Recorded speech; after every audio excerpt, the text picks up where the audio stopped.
Okay, so welcome to the third lecture of Advanced Electric Drives, and we are discussing issues related to the mechanical dynamics of the motor drive system. So we have seen the equation which defines the mechanical dynamics and what it means. So basically the electromagnetic torque and how it is getting distributed for different components. So is my voice clear to all of you? Yes, sir. Yes, sir. Yes, sir. Yes, sir. So we have the electromagnetic torque, which is getting distributed for the load torque or required for the acceleration or required for the demand in the change in inertia. So this is how the general equation can be written. However, we will deal with systems which have constant inertia. So our system will be mainly defined by this equation, where we will have only acceleration component and load torque component. So under the steady state condition, we will have balance between the load torque and the electromagnetic torque. So then from this equation, we have moved to the power equation, which is basically the torque and omega product. So if we multiply mechanical speed on both the sides of the equation, what we find that the electrical power given from the system is basically distributed between the load and required for rate of change of the kinetic energy. So this is how it is balanced. And then we have gone on to see how the energy is balanced. So because energy is a more continuous quantity, so it is integrated over 0 to this whatever time period t we are considering, and this has one equation which is like total energy which has come out from the machine or motor, the electromagnetic energy, and that has gone into the fulfilling the load requirement or increasing the kinetic energy of the system. So under any dynamic or steady state condition, this equation is valid. So we have seen the nature of these quantities also, torque, power, energy. So how some of the quantities may be discontinuous, but some quantities must be continuous. There cannot be any abrupt change. Similarly, for the acceleration, angular velocity, and the position. So again, the acceleration can be discontinuous because it is only dependent on the difference of the electromagnetic torque and load torque. Whereas omega and theta both involve integration in that process. So that's why this has to be continuous. So this is what we have discussed about the basic mechanical quantities. And then next section, we have seen different types of loads, what all we may encounter in nature. So after discussing this part, we have moved to the load part. So in general, the load may be written in form of these different components. So there may be some constant component. There may be a component which is proportional to the speed, another component which is proportional to square of the speed, and so on. So like that, it may be there.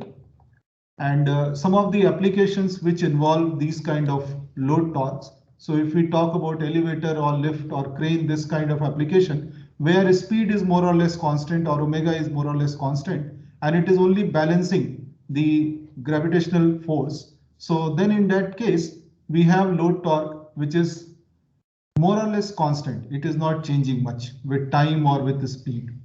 Then we have applications like excavators or mining applications where it is dependent on the omega. So it's proportional to speed. So it may have a constant term as well, or it may be purely proportional to speed. So in that case, the waveform for the load torque or the characteristic for the load torque will change. So then we have next example like fans or blowers or compressors where the load torque is proportional to omega square. So difference between the two you need to understand. When we are applying any motor for this application, we need to know up to what speed we are going to operate and how the load torque may behave. So again, this may also have some constant initial term. So based on that, the profile for the torque may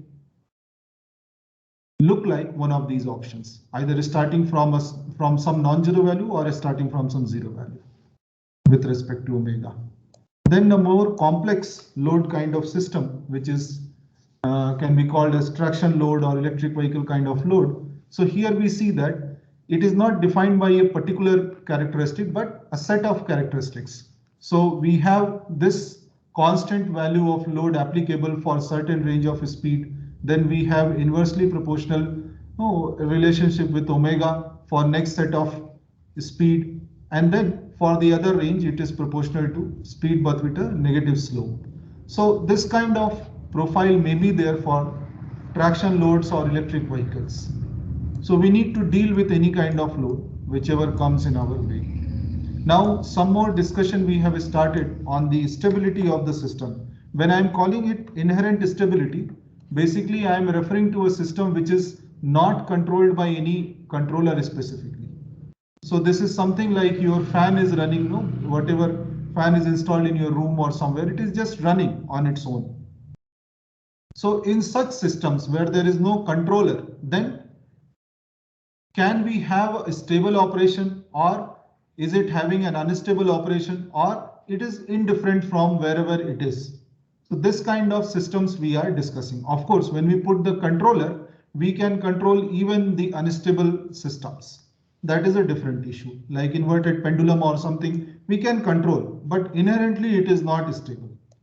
That's what we are seeing over here. So three scenarios we have seen how this can be visualized, and we have tried to see from the basic mechanical equation how this can be formulated or how it can be defined more mathematically and it can be understood properly. So we have taken a perturbation of delta omega on the speed. So we have the load torque and electromotive torque which are intersecting at this point, say it is P, and then at this point the value of load torque is some tau L0 and electromagnetic torque is some tau E0, and if we give a perturbation of delta omega, the values for the electromagnetic torque and load torque will change. So we will move from this point P to another point Q. So at Q, obviously these two are not equal. Now what happens under this condition, this will define how stable the system is. So if we plug in these values to our mechanical equation, we find that something like this comes out, where delta electromagnetic torque is equal to delta tau L and J times of ddt of delta omega. So we are dealing with a new quantity, delta omega. This is what is the perturbation. The initial value is delta omega naught. Now from here, where this quantity will move, whether it will converge to 0 or it will fly away to infinity, that is what we are trying to see. Correct? Now we have seen that how to write these quantities mathematically when we have delta over there. So it can be written like this, and if we insert it over here, the quantity what we are getting over here along with the product delta omega, this basically signifies the difference between the slope of the two torque profiles. So if let's say one torque profile is having slope of Ke and another is having Kl, whether this difference is positive or negative or 0, that will define how delta omega is going to go. So I have written a variable K over here. I am not calling it constant because it may change after some time. So for that particular instant, it is constant, just near the point P. And if you go very far from point P, it may change. But we are talking about the vicinity of this point of intersection, just vicinity of this point. So there this K is going to be nearly constant. So that's why I'm writing it over here like a value K. Now, if you solve this, we are getting some equation which is like this. Delta omega, which is given by delta omega naught, which is the initial value, times e raised to the power k by j into t. Fine. Up to this, there is no problem, right? Now we are dealing with systems where first condition is when this k value, the constant value is 0. So again, I have said like the applications, for example, any application with let's say lift or excavator or anything, or any other application, no. So if this is driven by a DC shunt motor, the profiles may be overlapping very much with the load profile. Another could be there that another scenario could be there that induction motor. So we have characteristics something like this. So during this range, the linear zone, if some load which is having a profile like k omega, this may overlap for a longer duration. You understand the point? Yes or no? Yes, sir. Fine for everyone? Yes, So we sir. are talking about scenarios where the slope of the two, the load torque and the electromagnetic torque, are equal. How can it be equal? Let's say DC shunt motor and let's say a load, or we may have induction motor or any other, let's say load which is having proportional to speed. बाद में आइए class है. Okay, so this is what we are having. So under this scenario, even if we disturb the speed little bit, if we disturb from this point to this point, what will happen? The speed will change from here to here. Now, wherever you take it, it will remain over there. Understand the point? So delta omega will remain whatever you give, whatever disturbance you give. It will not change. This is what I call the indifferent case. Am I clear? Yes, sir. Yes, sir. Yes, sir. Yeah, you need to respond actually. Now, shall I move to next scenario? Yes, sir. Yes, sir. Say k is greater than 0. So what will happen? Delta omega is written as delta omega naught e raised to the power k by j times of t. Now, let's say you plot delta omega with respect to time. How this will look like? Say starting point is here, delta omega naught. And this quantity is going to increase with time because k is positive. So it will exponentially rise. Yes. So which means what? The point or the perturbation is never going to converge. It is always going to increase. Understanding my point? Yes, sir. Now let us Yes, see sir. how this is possible. Let's say this is your electromagnetic torque and this is your load torque. They are intersecting at this point, right? That is your omega naught. And you have given a perturbation of delta omega, which is positive, which means the speed has increased. Understanding my point? Yes, yes, sir. Yes, sir. So what will happen when the speed has increased? Your electromagnetic torque is more than load torque. So if you come back to the mechanical equation where you have tau E minus tau L equal to J d omega by dt. This quantity is positive. So which means you have increased the speed and further this is seeing a positive acceleration. Correct? Yes, sir. Yes, So sir. the speed will further increase, and as it goes further, the difference will only increase. That means your accelerating torque is going higher and higher with time. And so is your speed. So that is what I am saying. It is running away from its actual value. Okay, it is running away from its initial value. Are you able to see that?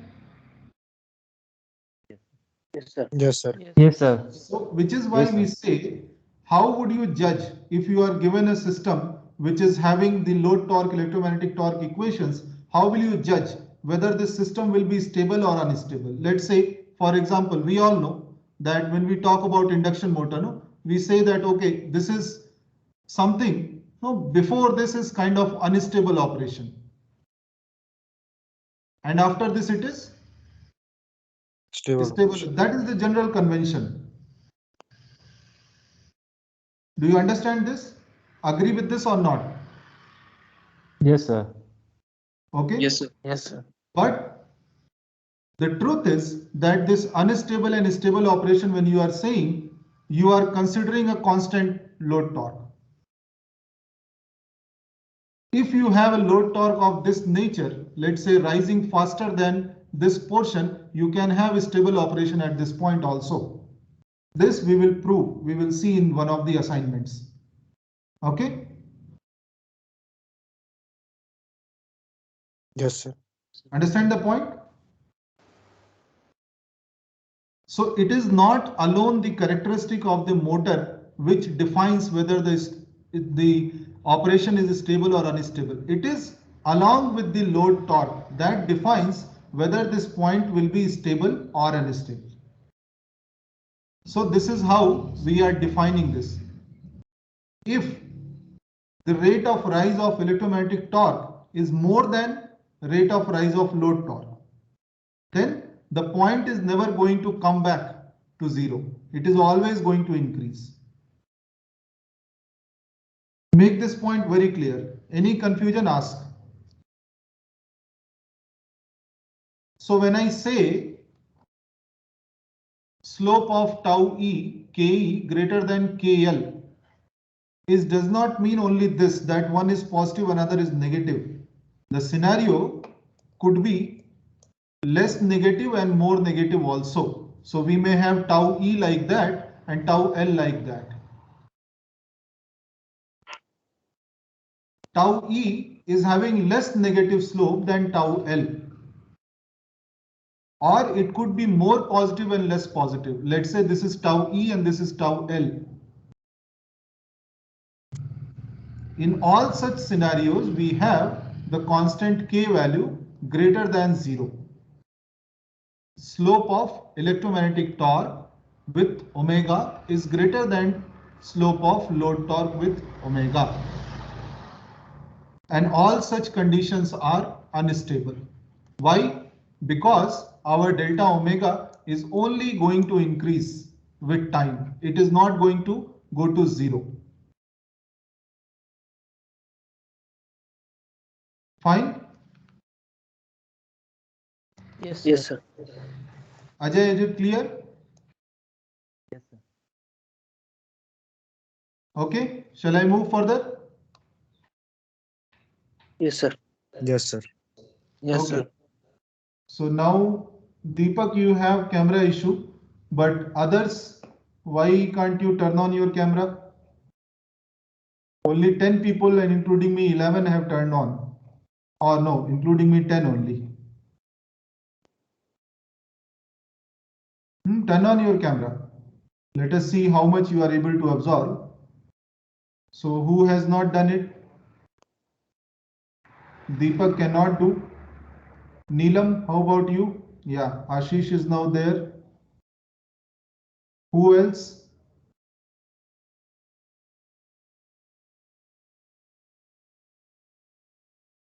Uday Kumar is there.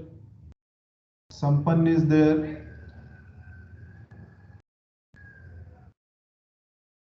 Okay. Neelam, are you there? Yes, sir. Okay. Turn on your camera. There is no bandwidth issue, right? Sir, actually my laptop got hanged and phone camera is not working. Okay, no issues.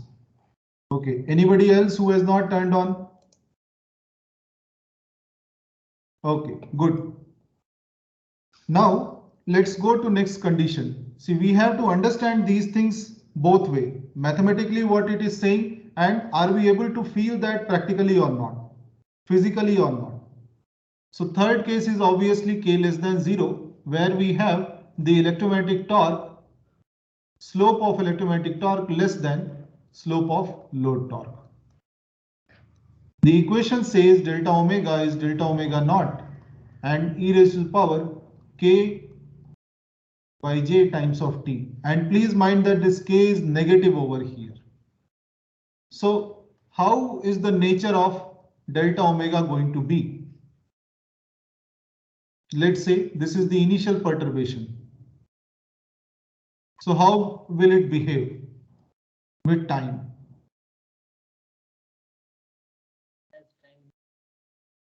Yes? Yes. The load Sir, exponentially decrease. Yes. decrease. So it is going to come down something like this. This 0. It may take a lot of time to converge to 0, but at least it will come within the limits of good value by some 5 time constants or something of this equation. So then we can say the system is kind of behaving well. So a scenario where we have load torque having higher slope compared to the electromagnetic torque.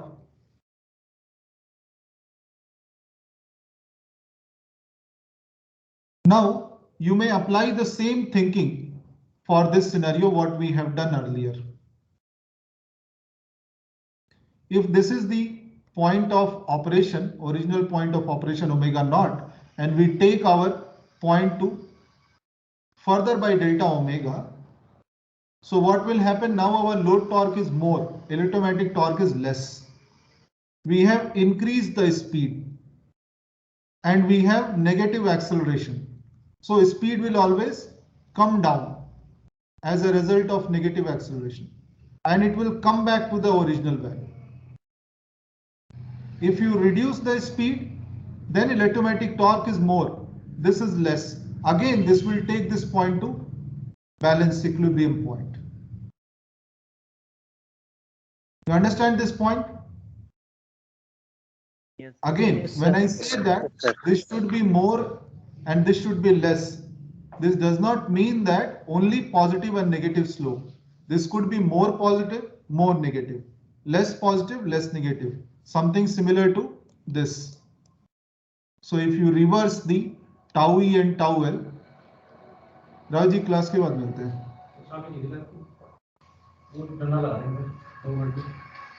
थोड़ा time दीजिए 1 घंटे का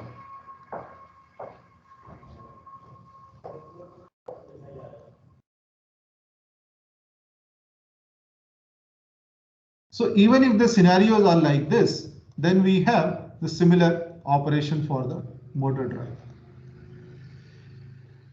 Understanding my point?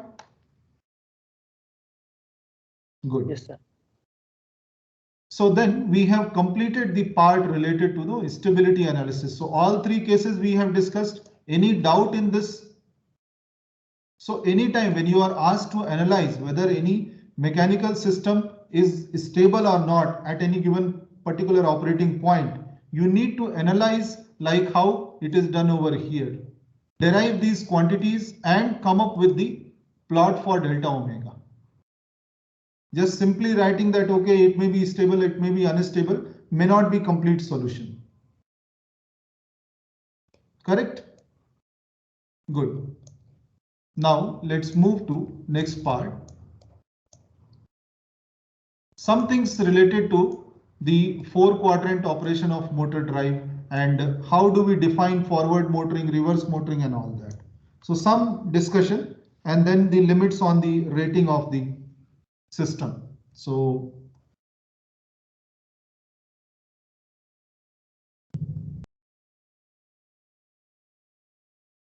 when I say 4-quadrant operation, what is the meaning of that? Which quantities form this 4-quadrant? What are the quantities involved with this?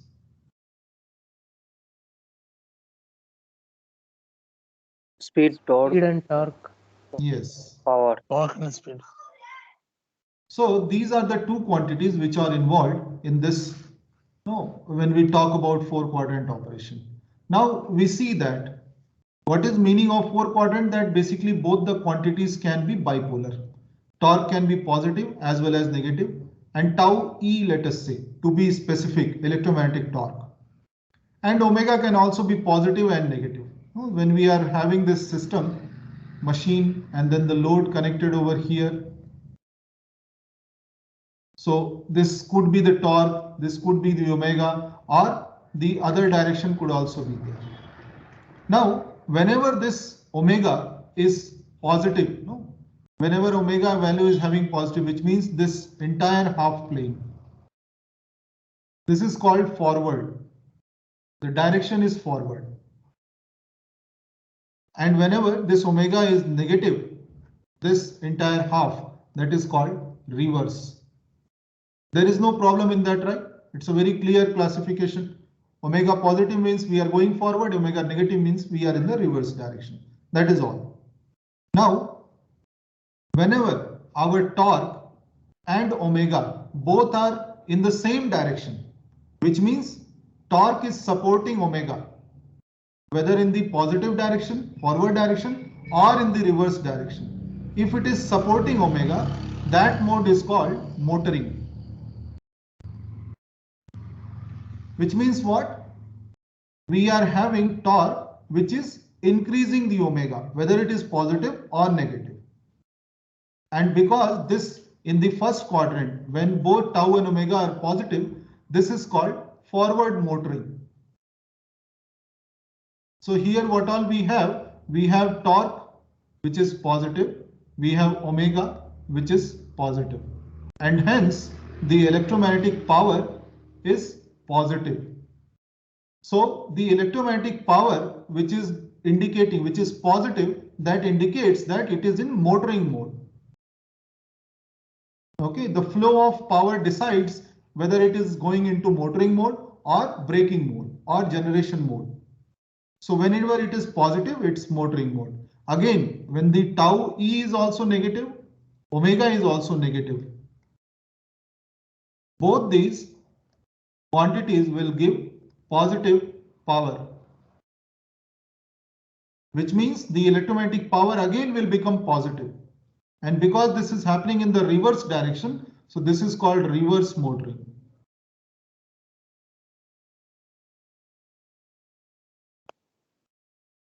Understand the point? Yes, sir.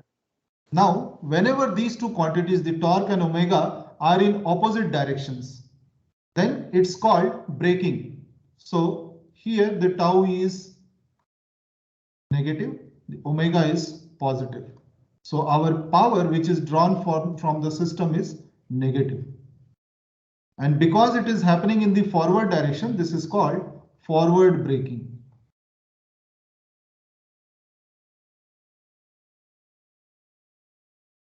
You understand the point? Once again, Yes, if sir. you go to Yes, sir. second quadrant, tau E is positive. However, omega is negative. And as a result, the electromagnetic power drawn is negative. And so, because this is happening in the reverse direction, so this is called reverse braking. Am I clear? Yes. Yes, sir. Yes, sir. Four quadrants? Yes, sir. Good. Now, any motor drive must have the capability to perform in all four modes. When we talk about the performance of good motor drive, it means that it is capable of going into forward motoring, backward motoring, or reverse motoring, or forward braking, or reverse braking. All four it should be able to perform. Fine? Good. Now, some things related to the ratings or the capability of the motor drive. This is kind of, we are ending the mechanical systems and related discussion. So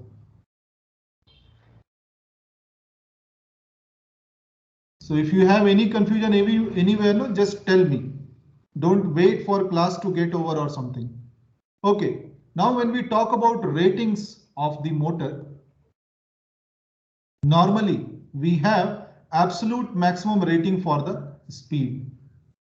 There is a barrier which is maximum, because this mostly depends on what type of bearings you are using. So this is more like a mechanical constraint what we are having. We should generally not exceed these ratings. So that is like absolute maximum rating on omega. It may not happen that you can go short time for beyond this speed and then come back. That is very much restricted actually. And then again, on the negative side also, similar to this positive side, we will have restriction on the negative side as well. Correct? Whereas the torque, when we are talking about, this is more like an electrical quantity which is generated from the electrical current and flux and all that. So this may have something called as continuous rating. So let's say this is our continuous rating. So similarly, on the negative side also, we may have some continuous rating, which means we can operate the motor for very long time with this given torque. And this torque, up to which speed we can operate, that is also restricted. We cannot have the torque, constant torque for the full range of speed. There is some restriction. And why that restriction is there? Because power, what you can draw from the motor, is also limited. So what happens when you, let us say, start plotting the power on this? For this given torque, as you start increasing the speed, the power will start going and it will hit somewhere. And beyond this rated power, you cannot increase this. So it has to remain constant over here for the further operation. Similarly, for this side also, it can go only up to certain limit. Then it has to be constant. It cannot be increased further. So which is why after this certain speed, the torque has to come down. Constant torque cannot be maintained for the complete range. Similarly, for other quadrants also, the power will look like this.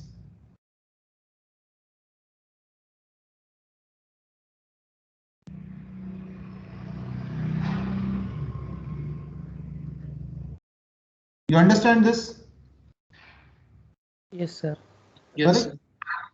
Now there is something called short-term rating, which means for a short period of time, this is all continuous rating, whatever we have drawn. Continuous means for a very long time we can operate the motor in this manner. But something called as short-term rating, where we can exceed the rated power and rated torque for a short time. Let's say for a minute, for a few seconds or something like that, right? So that rating is obviously higher. Let's say it is drawn here.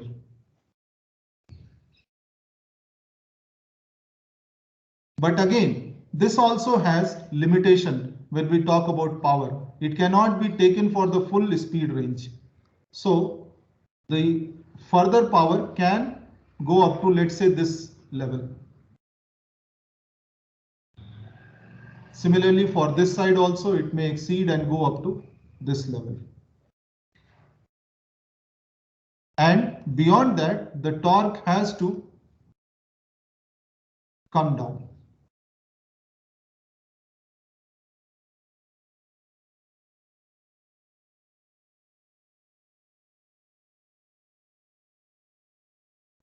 Understand the point? So these short-term ratings are only for a minute, let us say, or whatever the designer or the manufacturer suggests, for a very short time, as long as the thermal limits are not exceeded. The temperature of the system is not exceeded beyond a limit. Correct? Fine. Any confusion in this? No, sir. No, sir. So here I end the mechanical system discussions, and now we would move for the electrical part of our drive, motor drive. So up to this point, any confusion, any doubt you have, or any questions you have, you may ask.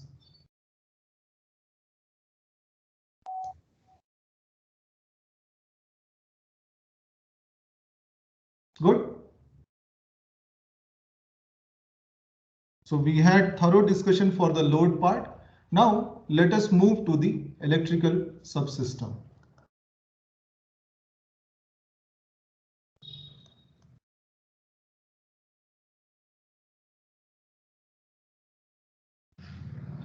Now there are many different components when we talk about electrical subsystem.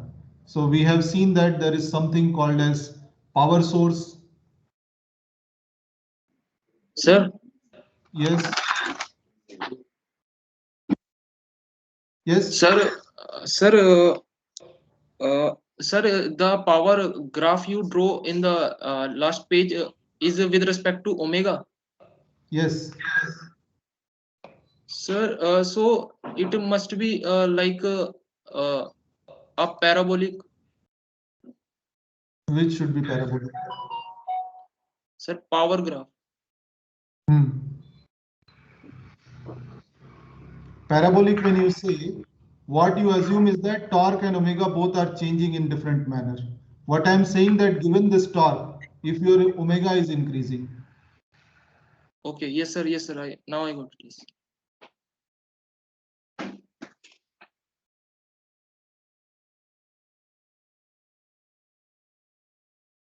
So electrical subsystem, we may have different sections. Let's say power source, then power converter, feeding the motor.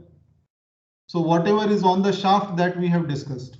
And then there may be some control system also. So this control part, sensing part, these things we will discuss later. But as of now, let us focus on these two major components, the power source and the power converter. Motor discussion we will take individually case wise. When we go for DC motor or PMSM or induction motor, we will discuss these motors separately. But first, let us discuss these two things. Okay, now when I say power source, what different types of power source do you know?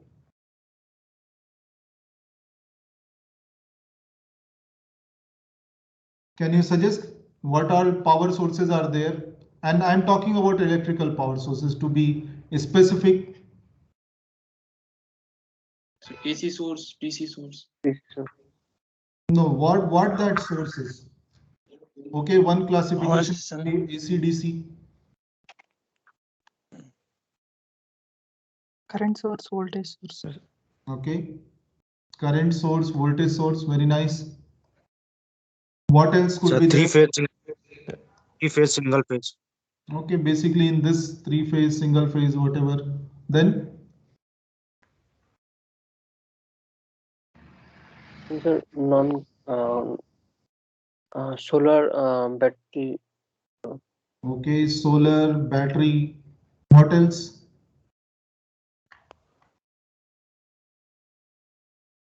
So from generator we can get the AC supply. Generator.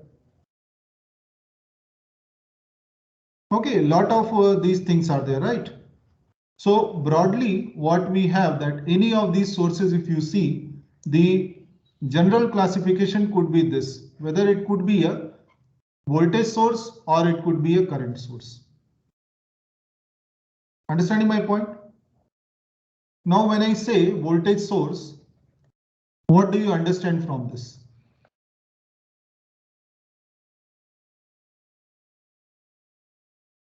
When I say voltage source, what do you mean by this? What do you understand by this? So maintain constant voltage across it and respective load. So it maintains constant voltage across the load, independent of what? When you say maintaining constant voltage, okay, voltage is, let's say here, maintained constant with respect to what? Independent of the load connected. Yes. So basically load or the current drawn. Isn't it? I'm talking about ideal voltage source. So irrespective of what current you are drawing from this, the voltage will be maintained constant. Okay, with time or with load, whatever you say. Now, generally in nature, what different voltage sources do we come across? Let's say for simplicity, I'm taking DC source. So what different voltage sources are there?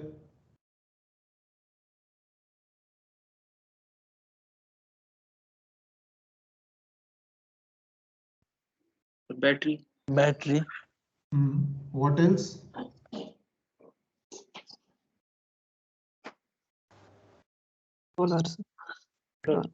Solar is there.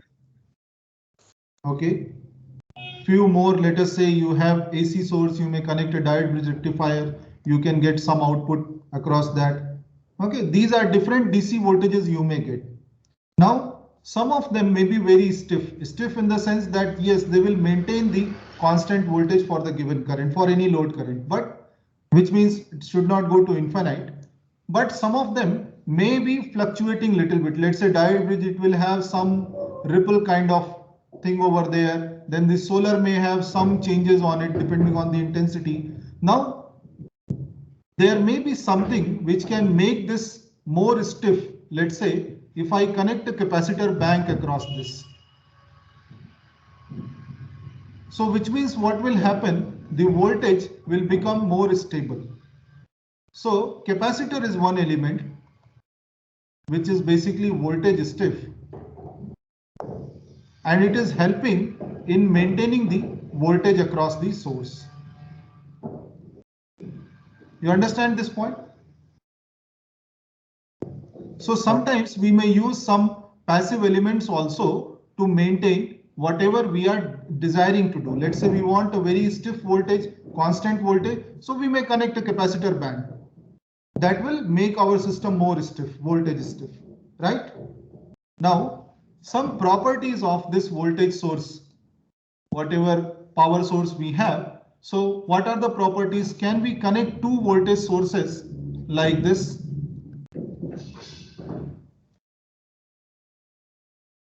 Can we connect? Is this allowed? No, sir. We can connect only with same magnitude. Yes. So VS1 is equal to VS2, otherwise this is not allowed. Another condition, if I ask you, can I short circuit it? No, sir. No, sir. Strictly not No, sir, allowed. open. Sir. Can I keep it open circuit? Yes, sir. Yes. This is allowed. Yes, So sir. these are some of the properties of voltage source. And when I say voltage source, even the voltage stiff element, the capacitor, is also included in these. So many a times when you are connecting any capacitor bank across battery or any other voltage source, you need to take care that there must be some resistance or something initially there. Otherwise, there may be huge current flowing into the system. Correct? So some properties about this. Now, if we come to capacitor, let us say some properties we may discuss about this as well. So this is voltage stiff, which means what? The voltage cannot change suddenly. And which is correct also, because if you see the definition or the KVL for this voltage, you will write that the current flowing into the capacitor is related to the voltage like this, or in other words, the voltage is related to current something like this. Understanding my point?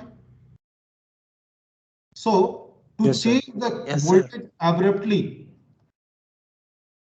if you want to change the voltage abruptly, you would need infinite amount of current flowing into the system, or very huge current is required to be flown into the capacitor, which may actually damage both the things, the power source, capacitor, everything. So that is why we need to be careful while connecting capacitor across any voltage source. Unless the voltages are very, very close, we should not do that. Fine. So these properties are clear. Then let us move to the current source. So what is current source?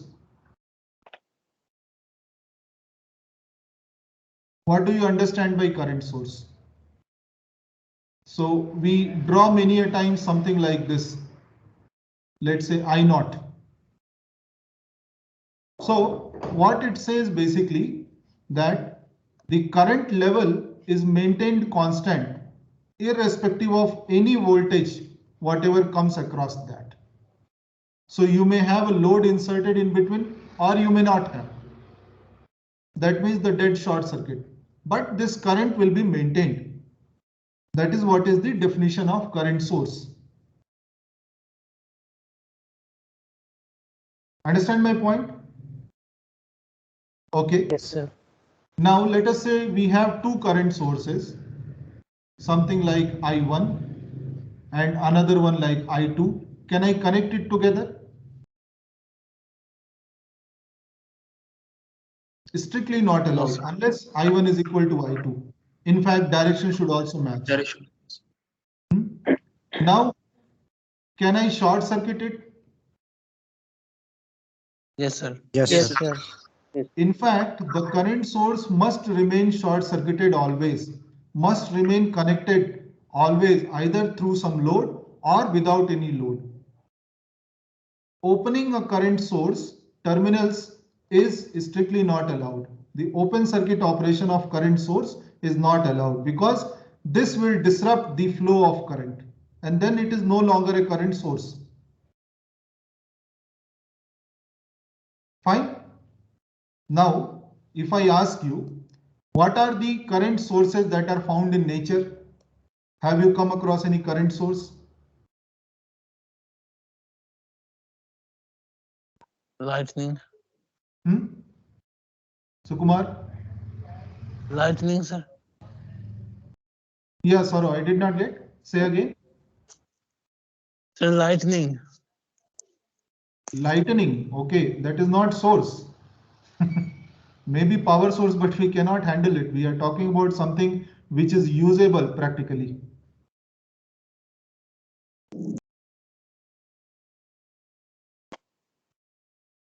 Of course, because you are not able to give answer because there is nothing found in source in nature as current source. We generally see battery and other things, these are available, but current source is generally not available. It is realized by using a voltage source and a current stiff element. For example, big inductor is there. If somehow you initiate a current in the inductor, this current I is flowing, somehow you have maintained that okay, current I is flowing, then because of the property of this inductor, this current will keep flowing forever if it is ideal inductor. You understand the point? So what is the property of inductor? It says like the voltage is basically related to the current like this. Or in other words, the current is related to voltage like this. Integral of whatever voltage you apply. So if let us say you connect any battery or other voltage source for a short time. Okay, let me draw which I wanted to avoid.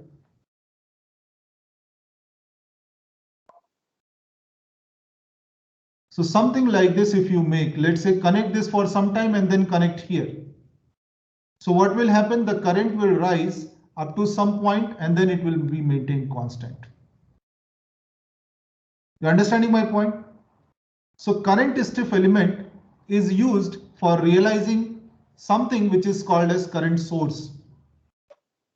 This is not found directly in nature. Okay, so this is how what we do. We maintain a value of current which may be nearly constant. And again, all the properties, whatever we have seen earlier, these are all valid for this kind of operation. That means we cannot open this circuit in between without connecting any closed circuit, without connecting anything else in the closed circuit. Fine? Is that fine? Yes, sir. Yes, sir. Now, Yes, sir. Yes, sir. question for all of you. And think very carefully and then answer. Only two sources we have seen.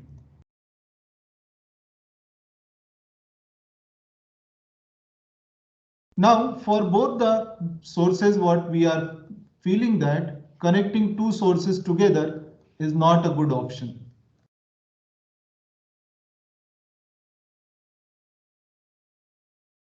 We can connect only when I1 is equal to I2 or V1 is equal to V2.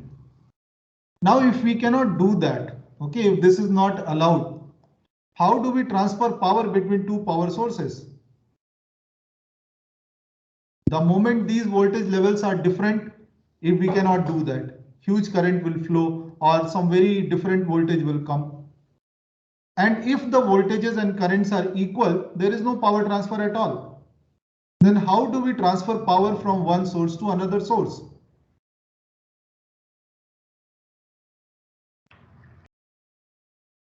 Sir, we can use like different type of sources instead of same sources. Meaning what? Means a voltage source and a current source together. Exactly.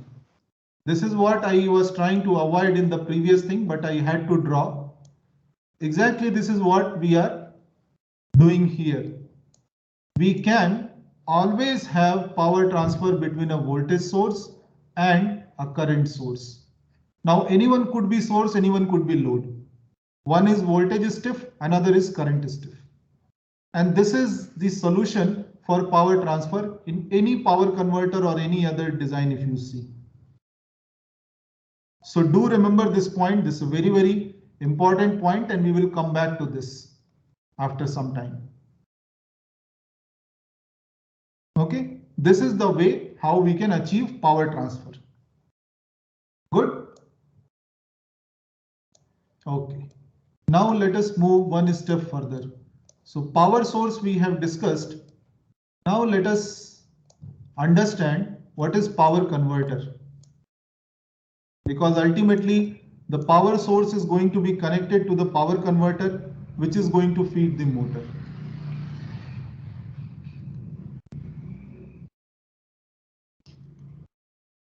Okay, general question. What do you mean by power converter?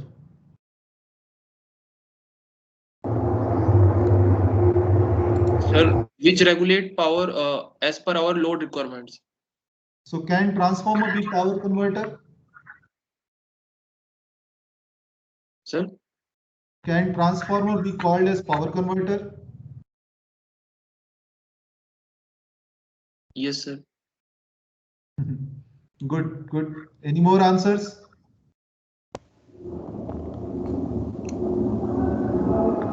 So conversion of power from one form to another form. Okay. So maybe to make it more precise, let us introduce another term here.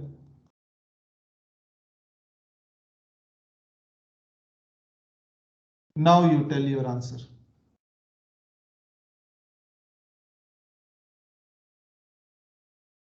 Sir, using electronic equipments, if we want to regulate power as per load. What is meaning of regulation? That's what we are trying to understand. What is the meaning of regulation? What is meaning of all this? Sir, it's like conversion of power from one form to other form using the passive elements. But why is it needed? Why is it needed? Sir, it is required for better efficiency and energy management. Of what? Better efficiency and energy management of what? We cannot simply connect one battery to another battery and do energy management, no? Can we do? Using electronic switches.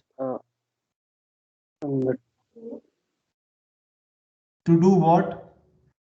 That is the question. Electrical power conversion from one circuit to another circuit with electronic switches using with higher efficiency. No, my simple question is why do we need power converter? What is the basic purpose?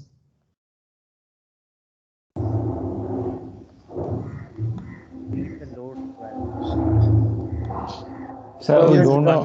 both sources need to the conversion. To reduce losses, Okay, to increase the. we will come to the losses part. Okay, but anyway, see, we have seen different types of power source, no? Current source, voltage source, AC, DC, and so on. A lot of things we have seen, right? So which means the availability of power source, what is there, may be of any type. Okay, we may have AC port available, we may have DC port available, sometimes battery available, sometimes any other thing available for us. And this does not ensure that whatever our load demands is actually matching with whatever is available. Can you ensure always? Can you ensure that whatever your load demands, whatever voltage, whatever frequency, whatever magnitude is always available at the power source end? Can we make sure? No, sir. No, it is very difficult to have all such. This is where we need one interface between the power source and the load. This interface will do what? It will connect the power source and the load together, irrespective of what you have at the power end, power source end, and what you need at the load end. Understanding my point? So your source and load are kind of matched through the interface. Now this interface may require to drop some voltage across this. Let us say the power source is 10 volt. Our load demands only 5 volt. So the rest of the 5 volt has to be dropped in the interface. The output of the interface will have only 5 volts output because that is what the load demands. Understanding my point? Yes, sir. But why do we need power Yes, sir. electronic converter only? Why do we need power electronic converter only? Because let's say simple scenario. So basically we are understanding how the power converters are realized. Let's say we have a load which is something like R resistance and it needs 5 volts and here we have 10 volts voltage source. We can always connect a resistance R which will drop half of the voltage and 5 volts will be available here. Understand the point? Yes. Yes, sir. So does this qualify to be called as power converter or power electronic converter? No, sir. No, sir. No, sir. Then if not, then what are the problems with such scenario? What are the problems? Why do we need power electronic converter? The job is done. You needed 5 volt, which is there. Power loss is The power loss will be more. Okay. Yes. One problem is power loss. Fine. Or better term would be to say that efficiency is poor. Yes, sir. Okay.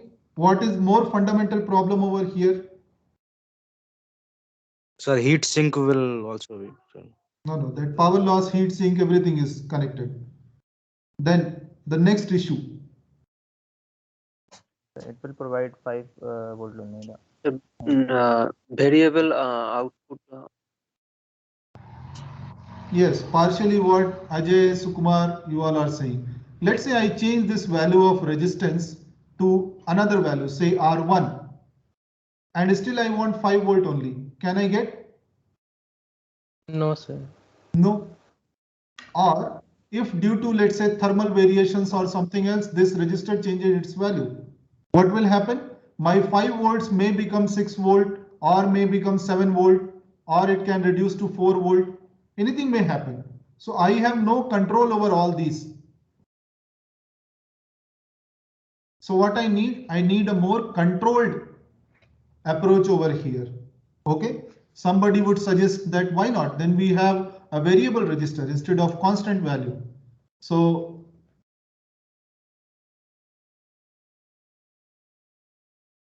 let's have a variable resistor R.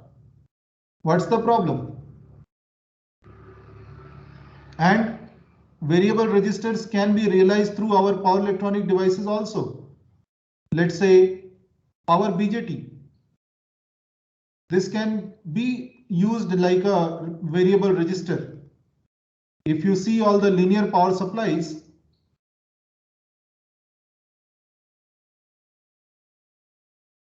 all the linear power supplies use this kind of BJT, big BJT. So if you see any linear power supply, what will happen? A very big heat sink will be there. On that, the device will be sitting very big BJT. And that is how this will be operated. This will maintain very good voltage regulation here whatever you want VO, it will maintain perfectly over there. But if we are able to solve one problem, let's say voltage regulation problem is solved, the other problem is still there, power loss. And it is proportional to how much current you are drawing. If you are drawing current I, the power is again difference of this V input, or let's say VG I call it. So VG minus VO times of I, because this is the voltage drop across this. So, and this power loss increases with the current. So efficiency is always going to be bad with increased power level.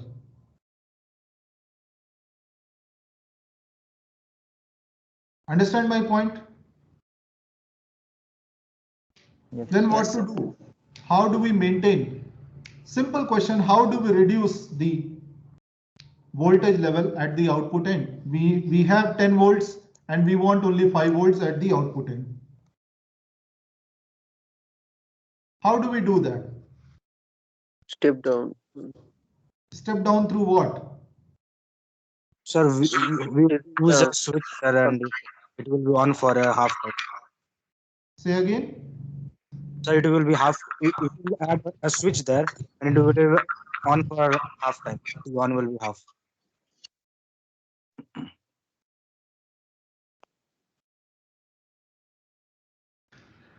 If I operate it like a switch, or okay, I will draw a little more clearly. Is this fine?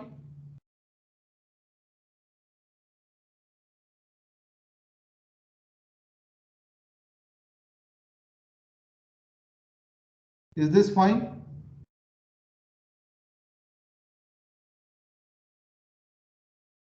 Do you agree with this solution? So we have to understand how power electronics is realized, how converters are realized.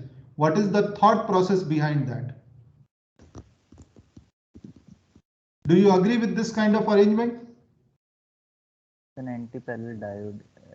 No, sir, it's connected with the inductor for the filtering the average, getting the average voltage to that 5 volts. And See, this the all other, solutions, no, these whatever you are saying, this is coming from your previous experience. That's all. You are not thinking it originally. Okay, this is all coming because you have read this somewhere.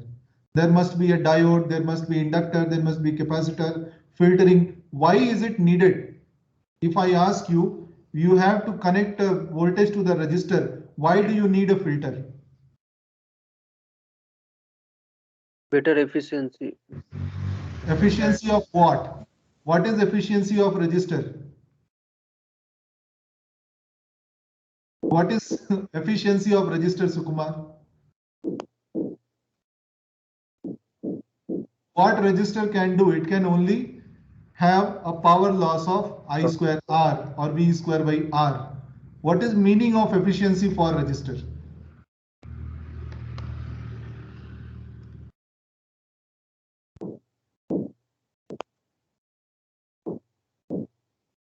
Ajay, why do we need freewheeling diode? Why do we need anti-parallel diode? What's the reason? To maintain the constant load current to So continue. where do I connect the diode? Sir, Where do I connect? sir, in the load side. Okay, I connect a diode over here. What will happen? Can you suggest which current? This is a register, please mind. Okay, the register.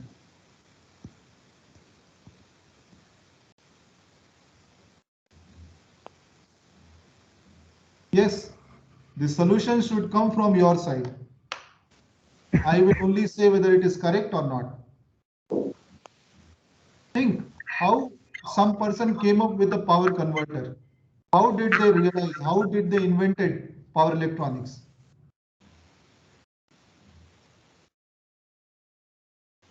How did they discover? How did they invent? What was the thought process behind that?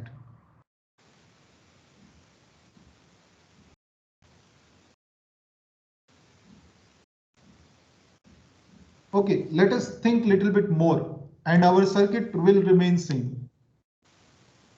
I have a variable resistor over here and some load over here. Fine. Now the question I am asking,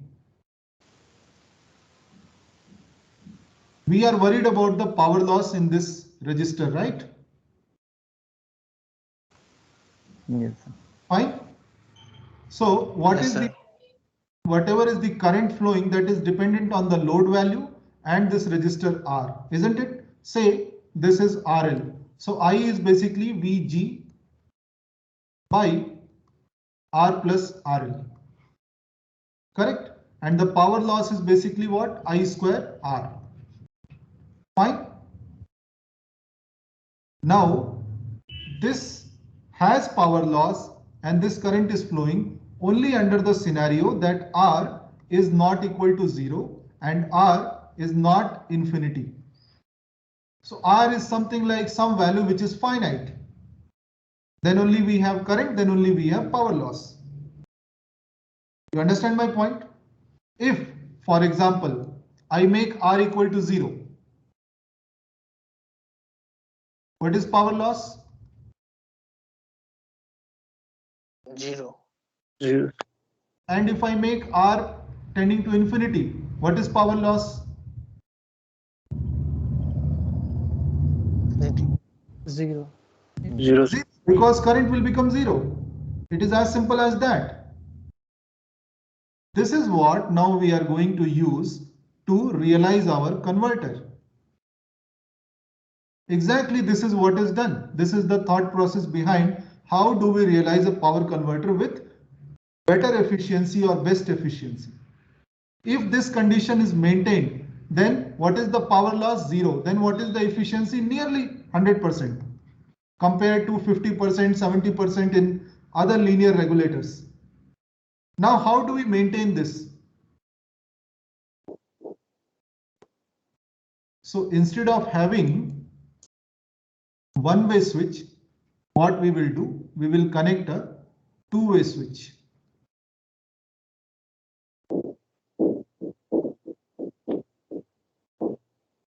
Why this pole is required, or why this throw is required, or why this point is required?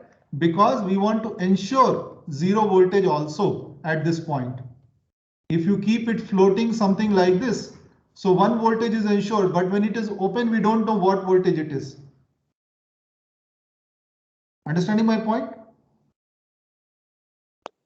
Fine? Yes, sir. So here we want to Yes, ensure sir. that when we connect over here, then this is a switch, right? Two-way switch. It has this point, the common point is known as pole. And these 2 points are known as throw 1 and throw 2. So it's a single pole, double throw switch.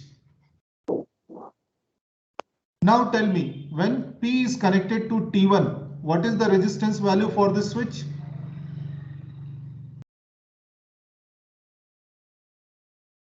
Zero. 0. And when P is connected to T2, what is the value of resistance? Infinite. Infinity. Infinity. Isn't it? This is open. The circuit path is broken.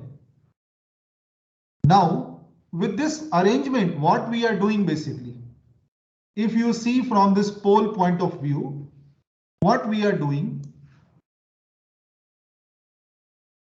if I ask you to draw the pole voltage, so for what we are doing, we are connecting P to T1 for some time and to T2 for some time. So then this pole P will have voltage profile like this.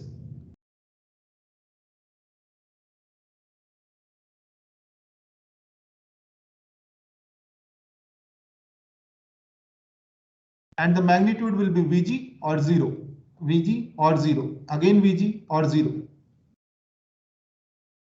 And if this operation, the on and off operation is happening enough fast, let us say you are changing every 0.5 millisecond. This cycle is repeating every millisecond or less than that, which means what? The load may not see any change actually happening on this, which means to say that load will actually see something like an average voltage across the pole. let's say a bulb is there and you are connecting to such converter, this will not change its temperature and something very quickly. So for this fast change, this will appear to this bulb that some average voltage is applied basically. Understanding my point? Now, if the time intervals are equal, let us say this is T on and this is T off. If T on and T off are equal, the average voltage will basically be equal to Vg by 2.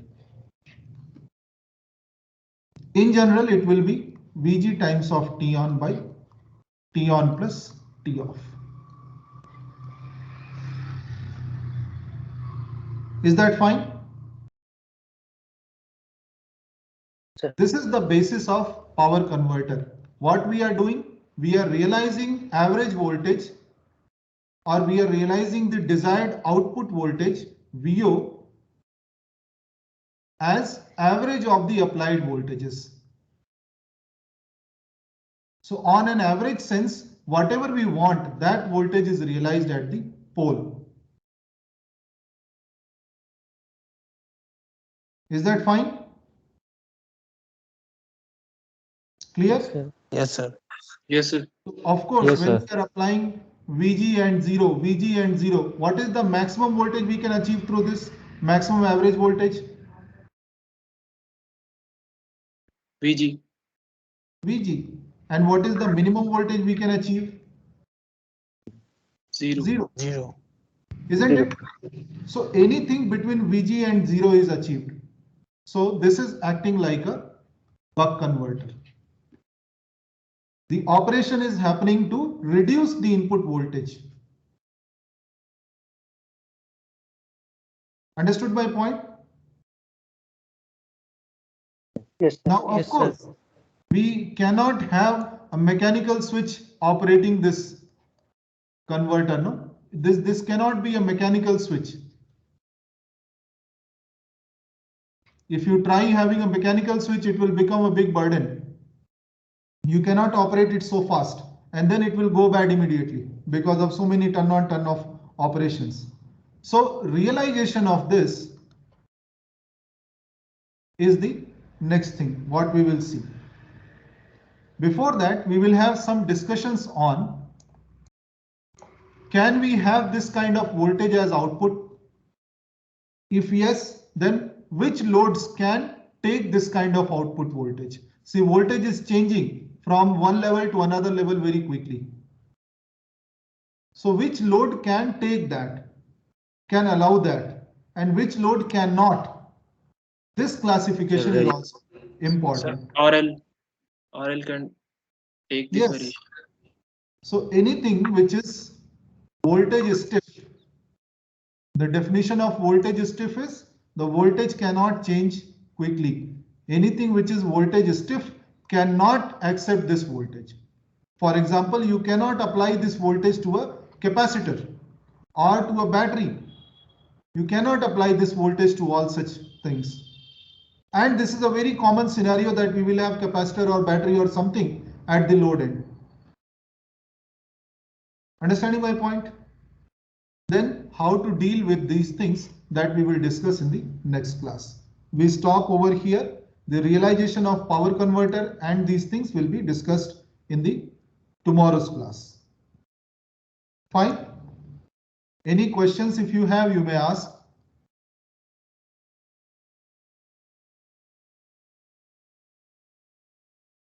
Okay. So one request I will have to all of you, that whatever you have studied previously, instead of just remembering it and recalling it, don't respond like that. Think why it is done, what is done. Then you will have a good learning in this course.